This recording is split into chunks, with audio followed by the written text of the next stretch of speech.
freue mich, lieber Alexander, über deinen Besuch in Berlin in diesen bewegten und sorgenvollen Zeiten.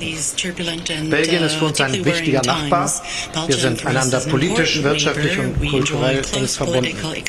Und Belgien ist in der Europäischen Union und international, etwa in den Vereinten Nationen und bei Auslandseinsätzen, ein ganz wesentlicher gleichgesinnter Partner für uns.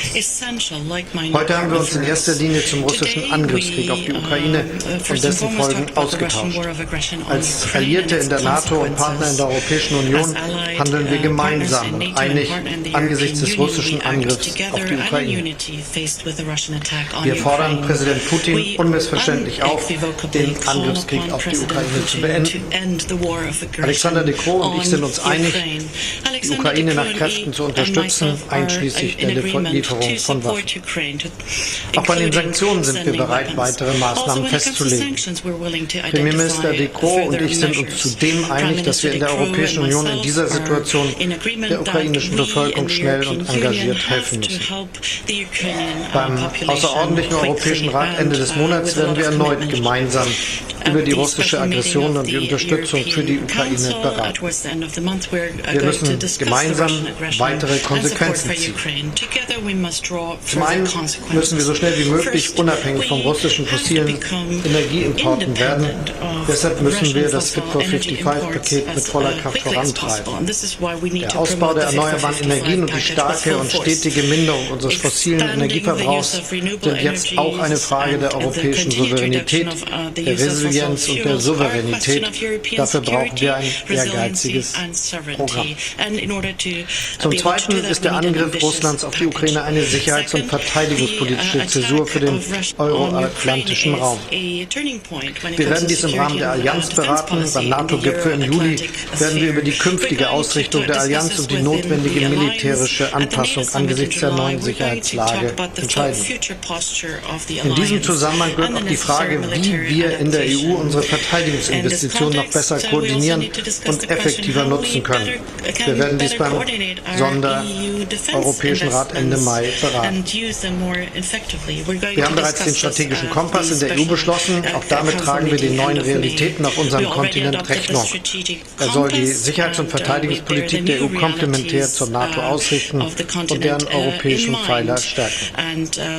Dazu gehört, dass wir uns auch der Stärkung der europäischen Verteidigungsindustrie widmen. Eine bessere und effektivere Koordinierung ist hier ganz zentral. Strategisch wichtig ist für Europa auch, dass wir schnell zu konkreten Vereinbarungen kommen, um alle 6 Staaten des westlichen Balkans zu unterstützen und ihre weitere Annäherung an die EU beschließen zu können. Europa muss seine Versprechen halten. Wir sollten daher die Beitrittsverhandlungen dynamisieren und dort, wo noch Hindernisse bestehen, für deren Überwindung sorgen. Das ist eine Frage der Glaubwürdigkeit und der geostrategischen Vernunft. Neue Formen der Partnerschaft für viele andere sind natürlich denkbar. Gestern haben wir darüber mit Emmanuel Macron diskutiert und du, lieber Alexander, hast gestern ja auch Vorschläge zu diesem Thema gemacht. Wichtig ist, dass wir es möglich machen, dass wir uns als europäische Familie zusammenführen. Drittens wird angesichts des Krieges gegen die Ukraine und den dramatischen Fluchtbewegungen einmal mehr deutlich, wie dringlich die Reform des funktionsfähigen, fairen und krisensicheren gemeinsamen europäischen Asylsystems ist. Hier wollen wir schnell vorankommen, unterstützen die französische Ratspräsidentschaft bei ihren Ansätzen. Noch ein paar Worte zum Sahel. Die Sicherheitslage und die dramatische humanitäre Situation bereiten uns große Sorgen. Deshalb bleiben wir als Deutsche stark engagiert. Unsere Länder sind auch im Rahmen eines Gesamtansatzes militärisch aktiv. Wir werden in Deutschland über das militärische Engagement in Kürze entscheiden und wir reagieren mit den vorgeschlagenen Änderungen der Mandate insbesondere auf die politischen Entwicklungen in Mali. Insgesamt gibt es also viel, was wir miteinander zu sprechen haben und was wir auch besprochen haben. Die industriepolitische Zusammenarbeit, die Frage Zusammenarbeit in der Energiepolitik, die Frage, wie wir die Zukunft unserer Länder als Industrieländer sichern, ist dabei von zentraler Bedeutung. Und selbstverständlich all das, was uns miteinander zusammenhält in der Europäischen Union. Schönen Dank und ich bedanke mich bei dir für deinen Besuch. Es ist mir wichtig, dass wir unseren freundschaftlichen und engen Austausch auch weiter fortsetzen. Thank you, Chancellor. Thank you, dear Olaf, and thank you for the welcome here in Berlin. Belgium and Germany, we're friends and we're partners, not just neighbors, and we are very much interlinked on so many ways. During COVID, we understood how many people actually travel across the border every day in their lives, their professional and their social lives, and economically and in logistics, we are deeply linked one with the other. It's no surprise that Germany is the #1 trading partner of Belgium, and we Belgians are the #6 trading partner of Germany. The companies on both sides create 130,000 jobs. So it's a reality that we see every day, and it's our ambition to further strengthen that relationship. Now, the situation in Ukraine obviously has dramatically shifted the priorities. It's important that we stand by Ukraine, and the way we did it in unity is something that probably came as a surprise to Vladimir Putin, and it's really that we put as the strongest message, is that there is no way you can divide Europe, and that our unity really today is our biggest strength. We also have to make sure that the effects of Putin's war on our population and our economy are mitigated as much as possible. And as often as Europe, we take steps forward in moments of crisis. This is a moment of crisis, and this is a call for action for us European countries and us European Union to do better. And I think it's quite clear on which dimensions we can do better. As you indicated, dear Olaf, one of the topics we talked about in detail was energy. The energy discussion is at the core of our economic sovereignty, and there is a lot of links between Belgium and Germany on the energy domain. Just to give you an example, the volume of natural gas transported through Belgium coming to Germany is today actually bigger than the one coming through Ukraine. We are a very important entry port of energy into the German hinterland, if I can call it that way, and we are very much aware of that role, and we will invest in that role. We have decided on LNG projects to work together, and in Belgium we have now plans of doubling our LNG infrastructure capacity to Germany. And we do that because we know that is our role, and we also applaud the very significant decisions that you have taken in an irreversible way, detach from the energy supply from Russia. But we are very well aware that it takes time, and it is important that if we do it as European countries, that we are all sure that everyone has the capacity to secure security of supply, and that we have the tools to make sure that the impact of that cannot be on our SMEs, cannot be on our enterprises, and cannot be on our citizens. Hydrogen is playing an important role. We know you have a developed strategy on this. We have it as well. We would be very willing to continue working with you on that. You are a strategic partner in that domain as well. And one of the many things we share is that both of us want to keep industrial activity in Europe, because it's part of our economic sovereignty. But we're also aware that if the industrial activity is not taking place, it is going to take place in some other place of the world in a more polluting way. So there's actually no sense to not take measures to make sure that industrial activity can take place here. We're also partners in the activities on the North Sea. We will be seeing each other next week together with our Dutch and Danish colleagues on our common ambition to make of the North Sea the renewable energy plant for Europe. And further integration is the key to make it happen. Renewable energy, homegrown energy, if I would call it, that is the thing that we will be trading, and we will be trading it with each other. Water-based energy from the north, solar from the south, and from our seas, wind-based energy. This is the trading that we need, and that will replace the fossil fuel purchases from Russia that we have done up to now. We're very much aware of the fact that we need to work together on that, and we're looking into a political agenda to make sure that on energy between Belgium and Germany we see each other on a regular basis.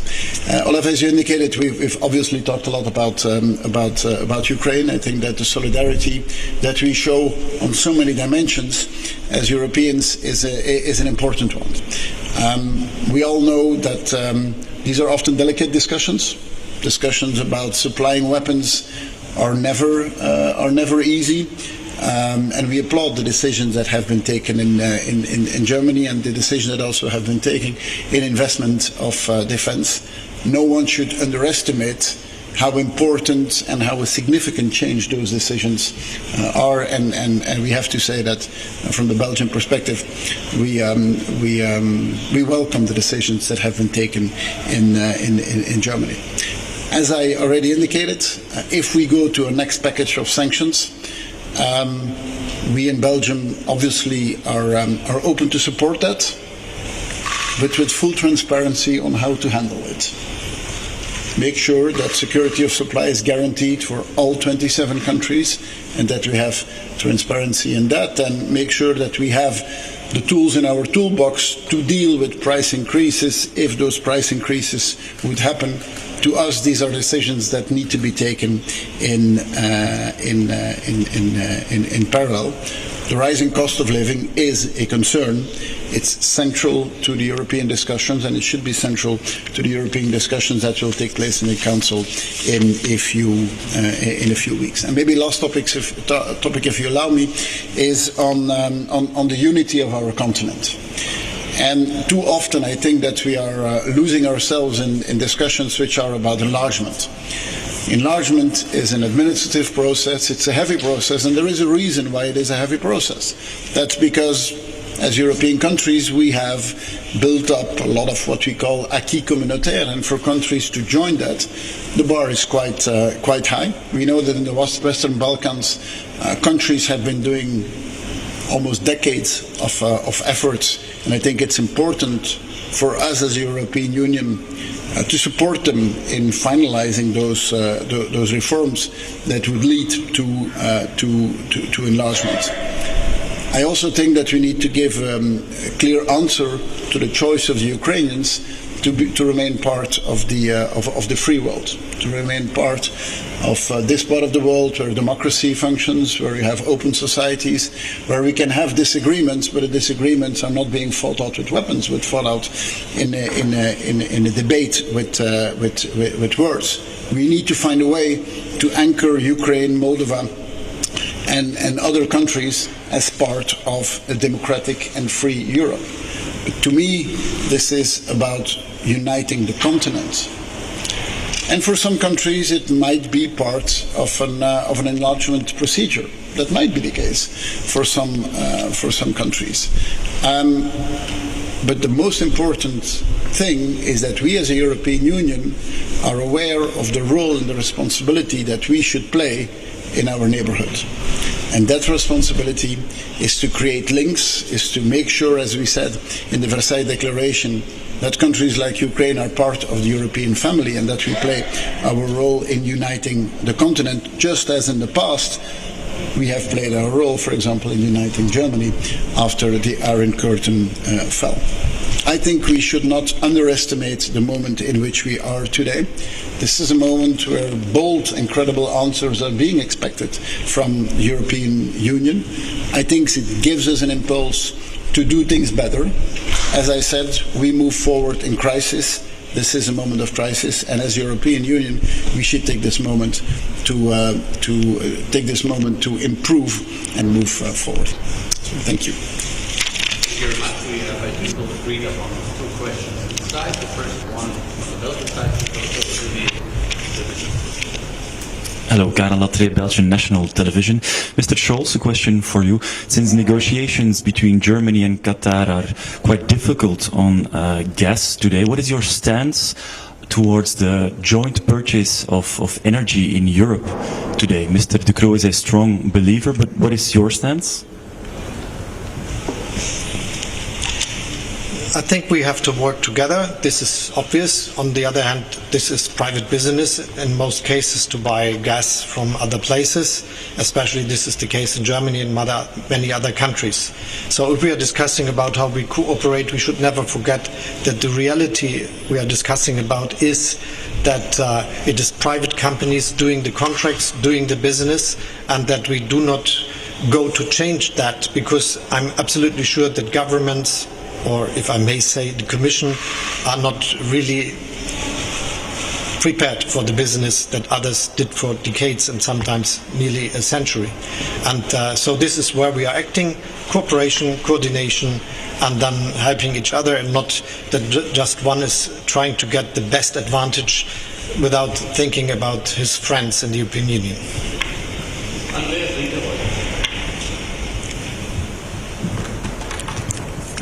Dankeschön. Herr Bundeskanzler, Herr Ministerpräsident, eine Frage an Sie beide. Nochmal zum Thema Ukraine. Der ukrainische Präsident hat nochmal jetzt einen EU-Beitritt seines Landes gefordert. Herr Macron hat gestern ein Alternativmodell vorgestellt, und wenn ich Sie richtig verstehe, gehen Ihre Gedanken auch in die Richtung, nämlich dass man der Ukraine nicht eine EU-Mitgliedschaft anbietet, sondern etwas unterhalb dieses Niveaus. Deswegen hätte ich ganz gerne gewusst, ob Sie nicht fürchten, dass dadurch eine Spaltung in Europa entsteht, denn viele Osteuropäer möchten diesen EU-Beitritt der Ukraine. Und glauben Sie, dass es akzeptabel ist für die Ukraine, mit einer Mitgliedschaft light oder wie man das nennt, dann am Ende zu landen? Danke. Honestly, I think that the last thing we should do is lose ourselves in a vocabulary debate.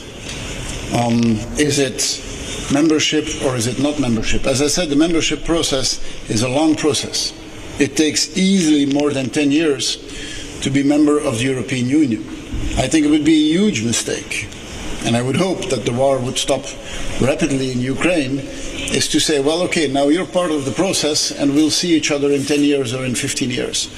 Our role is going to be a much more active role in rebuilding that country on the physical side and on the immaterial side, and on making very clear early on that they are part of the free world and that they are part of the discussion, and that there are certain programs we can do together. But the two should be in parallel. There is an enlargement process. It's a long process. It's administrative. It's often very frustrating. But besides that, being part of the European continent and being part of the role that we as a European Union need to play in the European continent means that we have to be much more creative in the type of relation we build with countries like Ukraine that are looking in our direction and that say the type of society you have, an open society with peace and with democracy, help them to be part of that. But to me, these are two different things. It is something else than the enlargement process. One does not exclude the other, but one does not have to be linked with the other either. Ich will gerne ergänzen, Wir haben in Versailles gemeinsame Beschlüsse gefasst, einvernehmlich in Europa und ganz klargestellt, dass die Ukraine zur europäischen Familie gehört und dass wir sie auf diesem Weg begleiten. Und im Übrigen ist es so, dass wir jetzt eine ganz konkrete Aufgabe vor uns haben, über die haben wir schon gesprochen, das ist den Mitgliedschaftsprozess der so lange hart daran arbeitenden und sich vorbereitenden Staaten des westlichen Balkans voranzutreiben. Das ist aus geostrategischen und aus politischen und aus moralischen Gründen wichtig, dass wir das tun, denn letztendlich haben viele dieser Länder lange darauf hingearbeitet, dass das jetzt endlich so weit ist und deshalb wird das auch eine große Priorität haben bei dem, was wir tun. Und ansonsten ist es so, dass die Voraussetzungen für die Mitgliedschaft in der Europäischen Union immer die gleichen sind. Sie sind gewachsen, sie sind auch sowohl in ökonomischer als auch in rechtlicher Hinsicht von großer Bedeutung, weil sie einen großen Teil der Identität Europas ausmachen. Wir haben uns entschieden, keine Freihandelszone zu sein, sondern eine politische Union mit gemeinsamer Überzeugung, was Rechtsstaatlichkeit, Demokratie betrifft und auch was den Weg des ökonomischen Agierens betrifft, wie wir unsere sozialen Marktwirtschaften entwickeln. Und das muss immer zusammenpassen. Bei einigen Ländern, die sind schon sehr lange dabei, die Voraussetzungen dafür bei sich zu schaffen.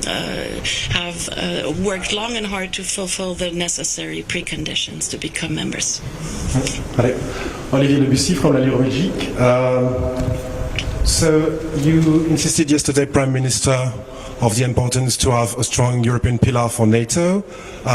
What we see here is that Germany has committed to increase its defense spending to 2% by 2024. Belgium is far from that.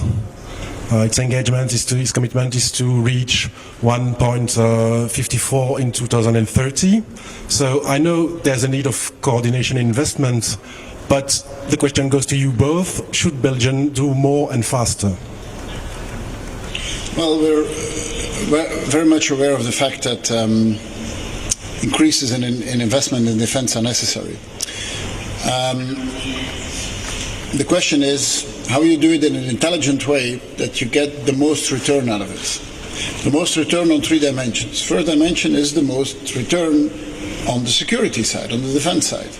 And today, our European defense is massively fragmented, which means that we spend in systems, and the systems are not easy to work together, are often extremely expensive because we all want our little details. So if we spend more, yes, but less fragmented. Second element, if we spend more, then more economic return. Today the economic return is just too low. Very often we buy systems from our American friends. I'm not against that, but the industrial return would be much higher if we would do it in the framework of European industrial programs with all the economic and the technological spin-offs that you should get of it. And the third element is more societal return. If we do investments, well, then in cybersecurity it needs to be open to everyone and secure our businesses and our population. If we invest in intelligence, it should be something that helps us in fighting terrorism. And if we invest in the human side of defense, it should be a track of training, of education for our young people. So yes, but with a higher return on the 3 dimensions. Sie haben ja schon gesehen, dass Belgien ziemlich viel tut. Yes, you see that Belgium is You already doing quite realized a that lot. Belgium is doing a lot. Belgium is doing a lot. A question to you both. The British Prime Minister has described as not viable the trade arrangements that emanate from the Northern Ireland Protocol, from the Brexit agreement. How much understanding do you both have if Britain takes a unilateral step in breach of that very agreement? Und eine kurze Frage an Bundeskanzler Scholz. Sind die Dissonanzen zwischen der Ukraine und Deutschland über einen Besuch eines Regierungsmitglieds mit dem Besuch der Außenministerin für Sie jetzt ausgeräumt und planen Sie eine Reise in naher Zukunft nach Kiew? First on the Northern Ireland Protocol, again, this is something which I think the British asked for. They asked for that element, and now it seems to be a problem. We've been confronted to situations like that before. I honestly think that not respecting that would create a big problem in the internal in the single market. And to us, the single market is paramount. As a small, open economy, the functioning of the European internal market is the most important thing. So our message is quite clear. Don't touch this. This is something we agreed on, and agreement needs to be respected. If that agreement would be revoked, then I would think that the whole system will be revoked. I would not see any other solution. Ich will mich dem ausdrücklich anschließen. Wir haben sehr sorgfältig mit Großbritannien über den Austritt und den Zusammenarbeitsprozess danach gesprochen. Wir haben einen guten Weg gefunden für Nordirland und niemand sollte die Regelung, die wir miteinander vereinbart haben, einseitig außer Kraft setzen, brechen oder auf irgendeine andere Weise damit umgehen. Ganz besonders natürlich, weil wir wissen, dass es hier um eine komplizierte Frage geht, die sich nicht nur um die Beziehungen der Europäischen Union und zum Vereinigten Königreich dreht, sondern auch etwas zu tun hat mit einer friedlichen Entwicklung in Irland. Und das war immer wichtig, dass wir einen Gesamtweg finden, der diese ganzen Anforderungen zugleich erfüllt. Und dazu bekennen wir uns auch unverändert. Ich glaube, das sind schon gute Regelungen, die da miteinander vereinbart worden sind. Und ich weiß, dass die Europäische Union, dass die Kommission immer mit größtem Pragmatismus bereit ist, die Fragen zu lösen, die sich alltäglich stellen und auch Fortschritte zu erreichen im praktischen Handling der Prozesse, aber das sollte auch der Weg sein, den wir tatsächlich gehen. Ansonsten freue ich mich, das war ja Ihre Frage, dass das Gespräch stattgefunden hat zwischen dem ukrainischen Präsidenten und dem deutschen Präsidenten, und ich bin froh, dass in dem Gespräch vereinbart wurde, dass die Außenministerin jetzt in die Ukraine reist. Es war auch gut, wenn ich das von Verfassungsorgan zu Verfassungsorgan sagen darf, dass die Präsidentin des Deutschen Bundestages da war, und nun, glaube ich, ist das eine gute Grundlage auch für die ja unverändert wichtigen Zusammenarbeitsbeziehungen, die wir haben. It is a good foundation for the continued cooperation between our two countries.